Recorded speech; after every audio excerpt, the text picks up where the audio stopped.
अवधूत चिंतन श्री गुरुदेव दत्त श्री स्वामी समर्थ. माझ्या या चॅनलमध्ये आपल्या सर्वांचे खूप खूप मनापासून स्वागत आहे. उद्या आहे दीप अमावस्या म्हणजेच आषाढी अमावस्या, म्हणजेच आपण त्याला व्रतधारी अमावस्या याही नावाने ओळखली जाते आणि ही दिव्याची आवस आहे. आणि या दिवशी आपण विशेष महत्त्व असते ते दीपपूजनाला. जे दिवे आपण आपल्या देवघरात प्रत्येक पूजेसाठी वापरत असतो त्या दिव्यांच्या पूजनाचा सुद्धा एक दिवस असतो, तो म्हणजे दीप अमावस्या. आपल्या हिंदू संस्कृतीमध्ये बघा खूप असं चांगलं आहे की प्रत्येक महत्त्वाच्या गोष्टी आहेत त्यांचा एक सण म्हणून आपण साजरा केला जातो. आणि उद्या आहे दिव्यांचा सण. मग आपल्या घरामध्ये सुख शांतीसाठी, आपल्या घरातील ऐश्वरी वैभव वाढण्यासाठी, आपल्या घरातील सर्वांना सुखी आणि समाधानी राहण्यासाठी, लक्ष्मी प्राप्तीसाठी उद्या आपण सर्वजण दीपपूजन तर करणारच आहोत, दिव्यांची पूजा. पण त्याचबरोबर आपल्याला पितराच्या स्मरणात, म्हणजे आपल्या घरातील जे पित्र आहेत त्यांचे स्मरण करत आपल्याला एक दिवा दक्षिण सुद्धा दिशेला लावायचा आहे. पण तो दिवा कोणता लावायचा, कसा लावायचा? बघा, तो दिवाला आपल्याला कणकेच्या पिठाचा बनवायचा आहे आणि एकच मुखी दिवा बनवायचा आहे. बघा, म्हणजे आपण 4 मुखी 5 मुखी नाही, त्याला एकच मुख असलेला असा तो कणकेचा दिवा आपल्याला बनवायचा. त्यामध्ये 2 लांब वाती टाकायच्या, म्हणजे त्या गोल वाती नाही टाकायच्या, फुलवाती तुपातल्या. तर आपल्याला त्यामध्ये ज्या लांब वाती असतात त्या वाती टाकायच्या आहेत. आणि त्याच्यामध्ये आपल्याला तेल भरायचं आहे. मग तेल कुठलंही चालेल आपल्याला, असं काहीही बंधन नाही आहे. मग तो दिवा आपल्याला दक्षिण दिशेला, आपल्या घरातील दक्षिण जी दिशा आहे तिथे आपल्याला तो दिवा ठेवायचा आणि पूर्वजांचं आपल्याला स्मरण करायचं असतं. त्या दिवा लावून आपल्याला पूर्वजांचं स्मरण करायचं, कारण पूर्वजांच्या स्मरणातच तो दिवा आपल्याला लावायचा असतो. कारण हा जर दिवा आपण जर वारंवार जो दिवा पूर्वजांसाठी काही करत असतो, म्हणजे आपल्या पितरांसाठी, तर त्यामुळे आपल्या पितरांना सद्गती प्राप्त होत असते, मोक्ष प्राप्त होत असते. आणि जी अमावस्या असते, जी प्रत्येक अमावस्या, कुठलीही अमावस्या असे, तिला विशेष महत्त्व हे पितरांसाठी सुद्धा दिलं जातं. प्रत्येक अमावस्याला पितरांचे बरेच तोडगे आपण करत असतो.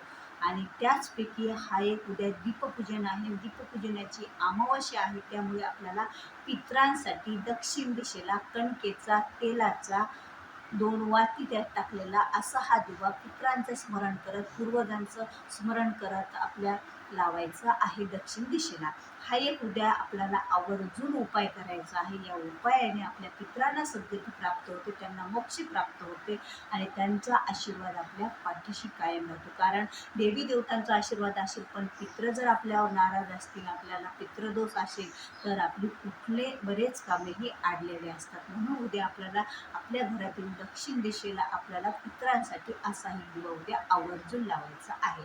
हा एक उपाय आपल्याला करायचा आहे.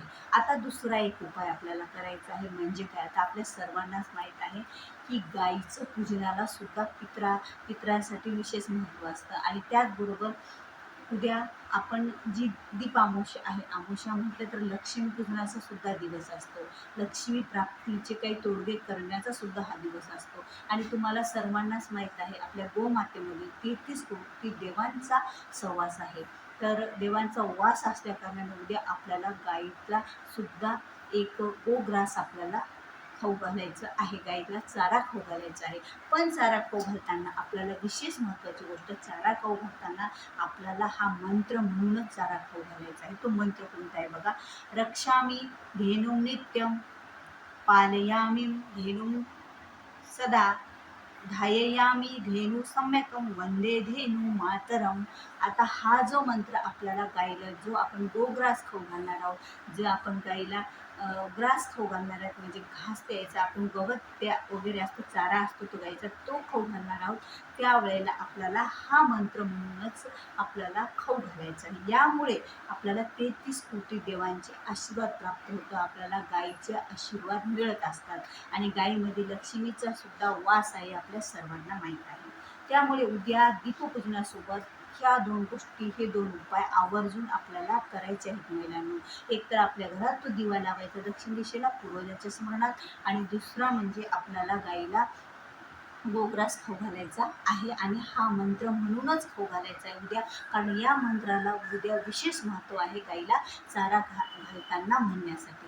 तर ही गोष्ट आपल्या घरातलं कुणीही जा, तुम्ही जा किंवा आता गाई आपल्या दारात येत असतील, फिरस्ती गाई तिथे जा, शेतात असेल तुम्ही गावाकडे राहत असतील तर शेतात जाऊन वावरात जाऊन त्या गाईला खाऊ घाला.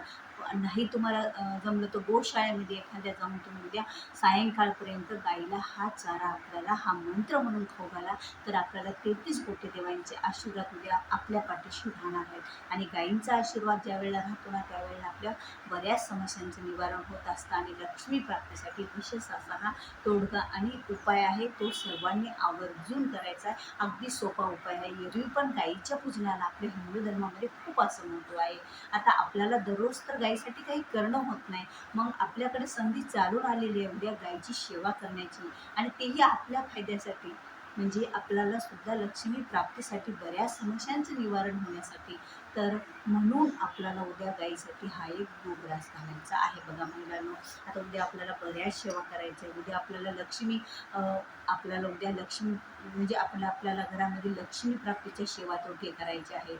उद्या आपल्याला आपल्या उंबर मेन त्याची पूजा करायची आहे, हळदीचं लेपन करायचं आहे. त्याचबरोबर आपल्याला उद्या आपल्या गॅस, आपण जे चूल जे काही आपल्याकडे असेल त्याची पण आपल्याला स्वच्छ करून उद्या पूजा करायची आहे. तिला पण धूप आणि दीप द्यायचं आहे, कारण ते तर किती मोठी ऊर्जा आहे, किती मोठं तिथं अग्नी आहे आणि त्यापासून आपलं अन्न म्हणजे आपण भक्षण करत असतो. आपलं म्हणजे आपण अन्न वस्त्र निवारा आपल्याला अन्न मिळत असतं. तर ह्या गोष्टीसुद्धा आपण करायला पाहिजे आणि आपल्या घराचा पण आपल्याला नारळ आणि उतारा काढायचा आहे. 7 वेळा 11 वेळा श्री स्वामी समर्थ म्हणत नारळावर तुळसूळ काढत आपल्या गाडीचा पण उतारा काढायचा आहे आपल्याला.